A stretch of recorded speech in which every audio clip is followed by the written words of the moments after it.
جن کا آخرت پر 100% یقین ہوتا ہے، استحضار ہوتا ہے، دماغ میں آخرت سوار رہتی ہے، ایسے مسلمانوں کی پھر 2 قسمیں ہیں۔ ایک وہ، بلکہ 3 قسمیں ہیں۔ ایک وہ جو آخرت کی تیاری میں لگے رہتے ہیں،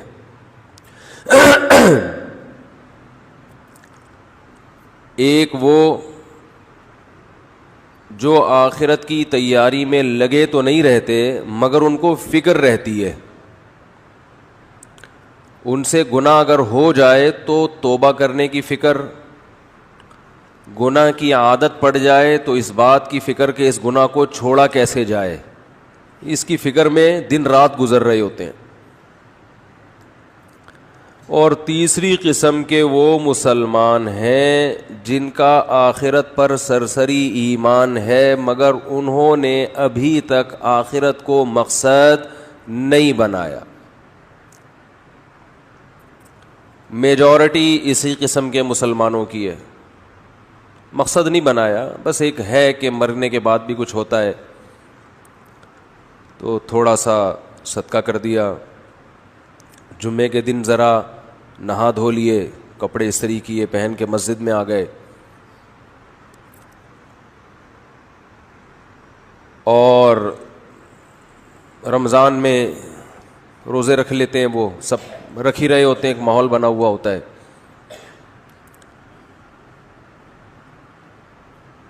لیکن اللہ کو یہ مطلوب نہیں ہے۔ دیکھیں، جن کا آخرت پر سرے سے ایمان ہی نہیں ہے وہ تو بالکل ہی ایک الگ قسم ہے نا، وہ تو مسجدوں میں آتے ہی نہیں ہے، ان تک تو ہم اپنی بات یوٹیوب کے ذریعے پہنچاتے ہیں، اور پھر وہ ہمارے بیان میں سے ادھورے کلپ نکال کر اسلام کے خلاف باتیں کرتے ہیں۔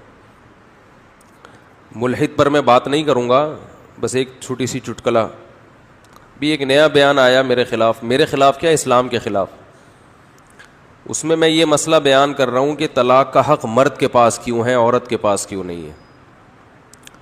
تو اس میں میں نے یہ بات کی کہ مرد کی ملکیت سے عورت نکلتی ہے، نقصان مرد کا ہے، اور ملکیت کا مطلب بتایا کہ عورت پر مرد کو غلام والی ملکیت نہیں ہوتی کہ جیسے وہ اس کی غلام ہو، ملکیت کا مطلب اس کے ماتحت ہوتی ہے، اس کے کنٹرول میں ہوتی ہے، ہر چیز میں نہیں، کچھ چیزوں میں تو آپ کے ماتحت ہے۔ تو اپنے ماتحت کو جب آپ اپنی ملکیت سے میری یہی مراد ہے کہ ماتحتی سے نکالو گے تو نقصان آپ کا ہوگا۔ تو یہ بیان کیا تھا، اس پر مجھے بیان کے دوران یہ خیال ہو رہا تھا کہ ملحد لوگ اس لفظ کو نکالیں گے، ملکیت، ان کو پروپیگنڈے کا موقع ملے گا، اور ایسا ہی ہوا، انہوں نے یہ لفظ نکالا، حالانکہ پوری ڈیٹیل آگے پیچھے اس کی میں نے بیان کی ہے۔ اس لفظ کو نکال کے پروپیگنڈا کیا کہ دیکھو اسلام اس کا قائل ہے کہ عورت مرد کی مملوکہ ہوتی ہے، مرد مالک ہے، عورت کیا ہے، اس کی غلام، گویا مملوکہ ہے۔ اور پھر میں نے یہ بھی بتایا اس پورے بیان میں کہ طلاق دینے میں نقصان اصل میں مرد کا ہے، عورت کا نہیں ہے۔ تو محترم نے جو ملحدین ہیں ان لوگوں نے یہ بھی پروپیگنڈا کیا کہ یہ بھی گراؤنڈ ریئلٹی کے خلاف بات کر رہا ہے، طلاق میں نقصان عورت کا زیادہ ہوتا ہے، مرد کا کم ہوتا ہے۔ اس اعتراض کا بھی میں جواب اس بیان میں دے چکا ہوں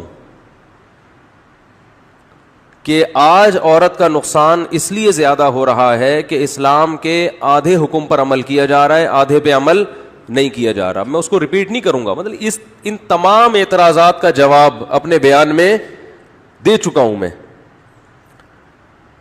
تو اس سے ان لوگوں کا اندازہ لگانا چاہیے کہ ملحد جو ہمارے ملک میں کام کر رہے ہیں،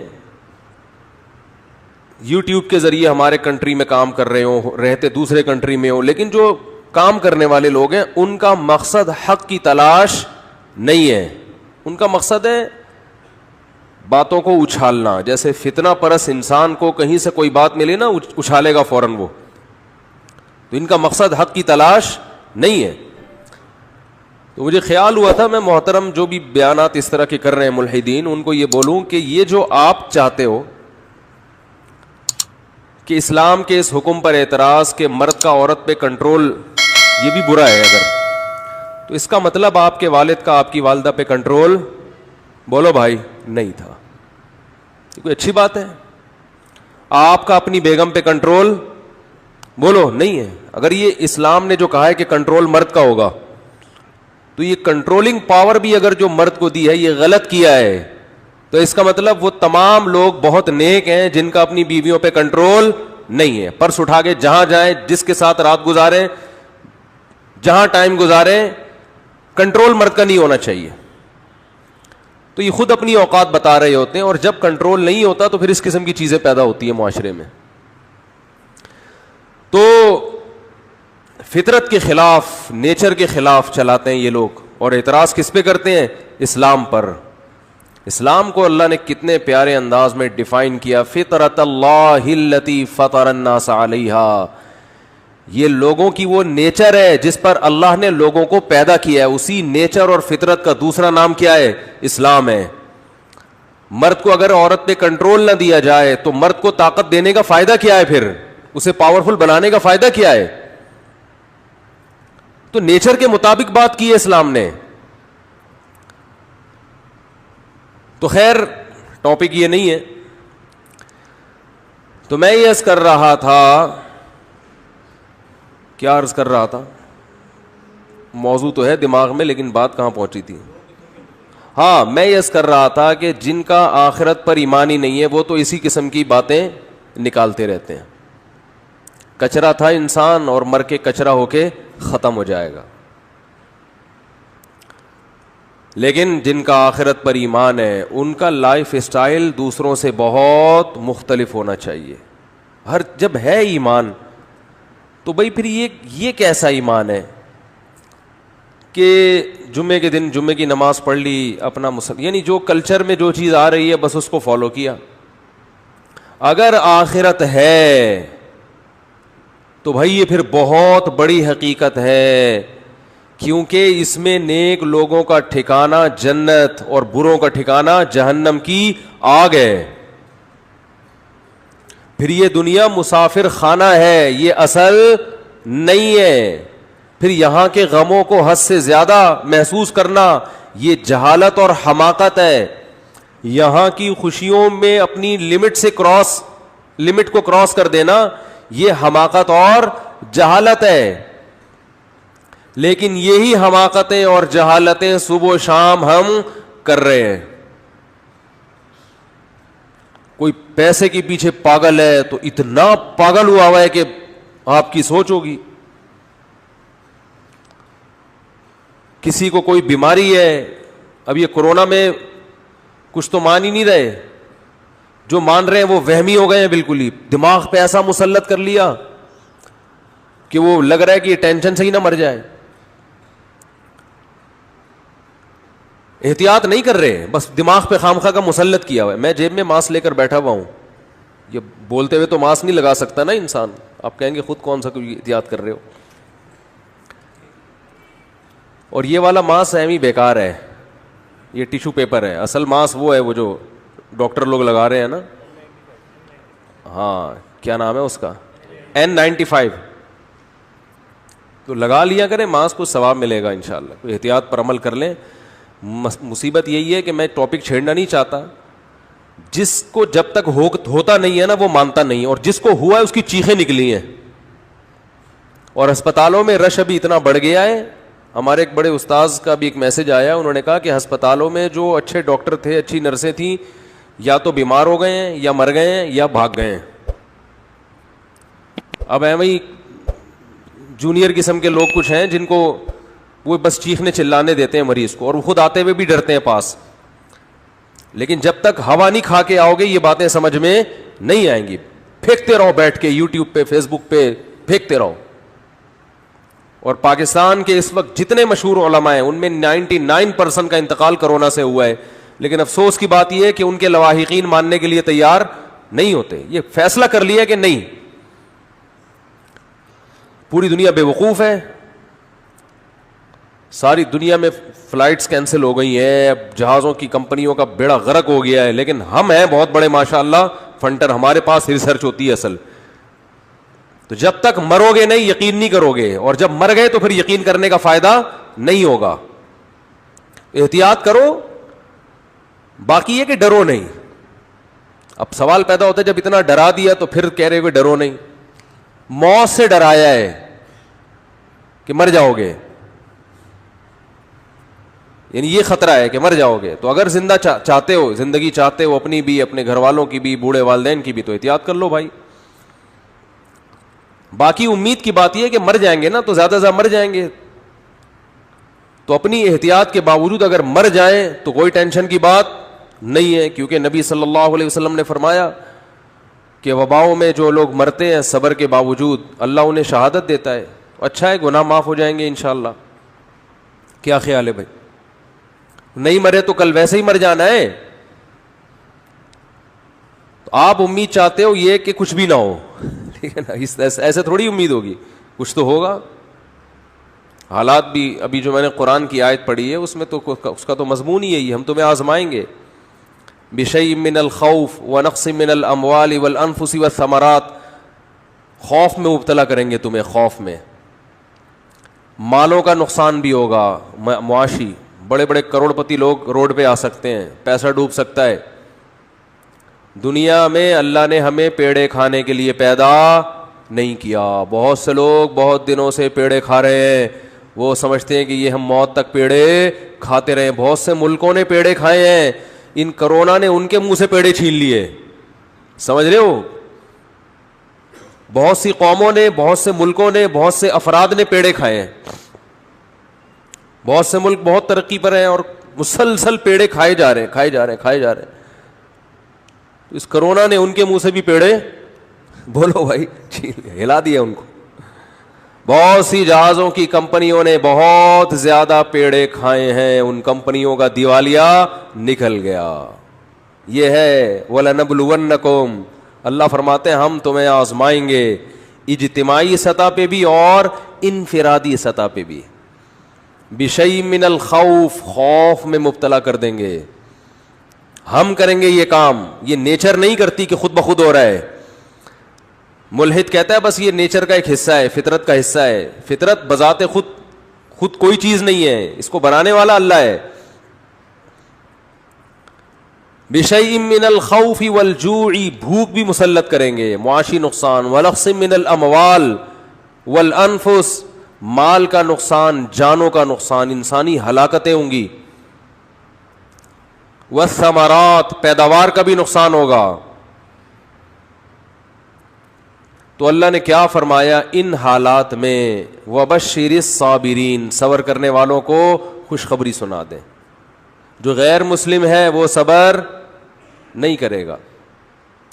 دیکھو غیر مسلم کا جو صبر ہے نا, وہ ان کے جو موٹیویشنل اسپیکر ہیں وہ ان کو سمجھاتے ہیں کہ اس صبر کرنے سے جب تم ٹینشن نہیں لوگے تو ٹینشن نہ لینے سے بیماری کا خطرہ کم ہو جائے گا. اس لیے وہ چہرے کے ایکسپریشن سے, جو ان میں پڑھے لکھے لوگ ہیں, چہرے کے تاثرات سے, اور کوشش کرتے ہیں کہ ہم میڈیا کے سامنے جب آئیں اور بات کریں تو ہم یہ شو کریں کہ ہمیں کچھ بھی نہیں ہے. اندر اندر سے گھل رہے ہوتے ہیں وہ. ہمارے ہاں دل میں غم نہ بھی ہو تو چیخ منہ سے ایسے ظاہر کرے گا کیونکہ ٹریننگ نہیں ہے نا, تربیت نہیں ہے, کہ جیسے ساری دنیا کا غم اسی کو ہے. عمل سے لگ رہا ہوگا کہ یہ غمزدہ نہیں ہے, لیکن جو دل کی راحت ہے, دل کی خوشی ہے, وہ اللہ صرف اہل ایمان ہی کو دیتے ہیں تکلیفوں میں. وہ دل کی خوشی کے لیے جو اللہ نے موٹیویشن کی ہے, وہ جملہ غیر مسلموں کے پاس نہیں ہے. فرمایا وبشر الصابرین, صبر کرنے والوں کو خوشخبری سنا دیں. خوشخبری, جو ان غموں میں صبر کرے گا. یہ صبر کرنے والے کون ہیں؟ اذا اصابتہم مصیبہ، جب انہیں کوئی مصیبت پہنچتی ہے، مالی ٹینشن آ گئی، بے روزگاری ہو گئی، جانی ہلاکتیں ہو گئیں، قالوا، تو یہ جواب میں کہتے ہیں انا للہ، یہ خود سے نہیں ہے، ہم کس کے غلام ہیں؟ اللہ کے. تو مالک کو اجازت ہے کہ وہ اپنے غلام کو آزمائش میں ڈال سکتا ہے. ہم اللہ کے غلام ہیں بھائی، یہ اللہ کے تصرفات ہیں. اتفاقی حادثات پہ انسان ٹینشن لیتا ہے، جو پہلے سے پلاننگ کے تحت ہوں اور اس کی پلاننگ کرنے والا ہمارا رب ہو اور ہم سے محبت کرتا ہو، اس کی طرف سے پریشانی تو ہمیں بنانے کے لیے، ہمیں بگاڑنے کے لیے اور عذاب دینے کے لیے نہیں ہے. انا للہ، ہم اللہ کے غلام ہیں، وانا الیہ راجعون، اور اسی کی طرف ہم نے لوٹ کر جانا ہے، اسی کی طرف لوٹ کر جانا ہے. کیا مطلب بھائی؟ دنیا مسافر خانہ ہے، یہاں اگر مر گئے تو ہمیشہ کے لیے ختم نہیں ہو رہے. یہاں اگر آپ کو کوئی پریشانی آ رہی ہے اور کوئی آپ کے دکھ درد بانٹنے والا نہیں ہے تو ٹینشن لینے کا نہیں ہے، اس لیے کہ اللہ ہے، وہ دیکھ رہا ہے اس مصیبت میں کہ یہ کیسے صبر کرتا ہے، اور وہ اس مصیبت میں قیامت کے دن اجر دے گا، نوازے گا. وہ ہمارے حضرت مفتی رشید احمد صاحب رحمہ اللہ تعالی ایک بہت زبردست بات بیان کیا کرتے تھے. فرماتے تھے کہ جیسے کسی کو بخار ہو تو یقینی طور پر کہ اس کو بخار ہے بھی یا نہیں ہے، یہ ماتھا گرم ہونے سے پتہ نہیں چلتا. بعض دفعہ دھوپ سے ماتھا گرم ہوتا ہے، چولہے کے قریب کھڑے ہو کر آپ کوئی چائے پکا رہے تھے، ماتھا وقتی طور پر کیا ہو گیا؟ بولو نا، گرم ہو گیا. حقیقت میں اس کو فیور ہے یا نہیں، اس کا تھرمامیٹر سے پتہ چلے گا. منہ میں آپ لگا دیں تھرمامیٹر، تھوڑی دیر بعد نکال کے چیک کریں، تھرمامیٹر غلطی نہیں کرتا عام طور پہ. تو فرمایا کہ کسی کے ظاہری گیٹ اپ کو دیکھ کر، اس کی تسبیحات اور نماز کو دیکھ کر 100% اس کا اندازہ نہیں ہوتا کہ یہ دل سے دیندار ہے یا نہیں ہے، اس کا آخرت پر یقین ہے بھی کہ نہیں ہے. آخرت میں یقین اس کا کتنا ہے، اس کا پتہ اس وقت چلتا ہے جب یہ کسی پریشانی اور غم میں مبتلا ہوتا ہے. اس وقت اس کا ری ایکشن کیا ہوتا ہے، کس طرح سے یہ ری ایکٹ کرتا ہے. اذا مسہ الشر جزوعا ہے کہ شر پہنچا تو ایک دم چیخنا چلانا شور شرابہ، ہائے یہ کیا ہو گیا، ہائے یہ کیا ہو گیا، وہی ایسے چیخ رہے، پاگل ہو رہے ہیں، میں خودکشی کر لوں گا، میں یہ کر لوں گا، میرے سے نہیں برداشت ہو رہا، یہ اس کا مطلب یہ صرف گیٹ اپ ہے. سمجھ میں آ رہی ہے بات؟ یہ صرف وظیفوں والے ہیں. اور اگر غم میں اور ٹینشن میں انسان کی زبان سے اچھی بات نکلتی ہے، غموں میں، اور میں نے بتایا تھا نا افغانستان میں جو امریکن آرمی آئی ہوئی ہے نا، وہاں سے جو افغانی آتے ہیں بتاتے ہیں کہ جب ان میں کوئی زخمی ہوتا ہے تو بہت چیختے ہیں، یہ بہت چیختے ہیں جیسے پتہ نہیں کیا ہو گیا. فوجی رو بھی رہے ہوتے ہیں، رپورٹ ہے یہ. کسی فوجی کا رونا کتنا برا عمل ہے کہ نہیں ہے؟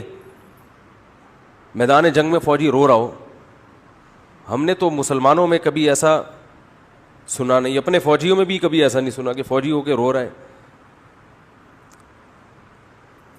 ایک شاعر کا شعر یاد آ رہا ہے، اللہ کرے پورا یاد آ جائے. سن میری شہادت کا نہ تو ہوش اڑانا، بچہ اپنی ماں کو کہہ رہا ہے میدان جنگ میں جاتے ہوئے. یہ نظم بھی انشاءاللہ میں ریکارڈ کرواؤں گا اخپل طریقے سے. بچہ میدان جنگ میں جاتے ہوئے اپنی ماں سے کہہ رہا ہے کہ اگر میں شہید ہو جاؤں تو ہوش نہ اڑانا، اسلاف کے ناموس پہ مت داغ لگانا. ہمارے اسلاف کی جو عزت ہے نا وہ اسی سے ہے کہ وہ میدان جنگ میں رویا بولو نہیں کرتے تھے. ان کے ناموس کو داغدار مت کرنا. سن میری شہادت کا نہ تو ہوش اڑانا, اسلاف کے ناموس پہ مت داغ لگانا, ہندو نہ کہیں کہہ دے کہ روتے ہیں مسلمان. کہیں کسی ہندو کو یہ کہنے کا موقع نہ مل جائے کہ مسلمان بھی میدان جنگ میں شہید ہو کر ان کی مائیں بھی روتی ہیں.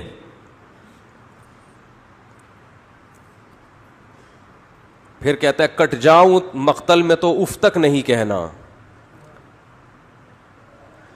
تو ماں کا اپنے بیٹے کی شہادت پہ رونا یہ برا نہیں ہے, یہ تو محبت کی علامت ہے. رونا تو سنت ہے, واویلا کرنا, چیخنا, چلانا, اور وہ تو ماں ہے نا, چلو وہ تو روئے, چیخے چلائے نہیں.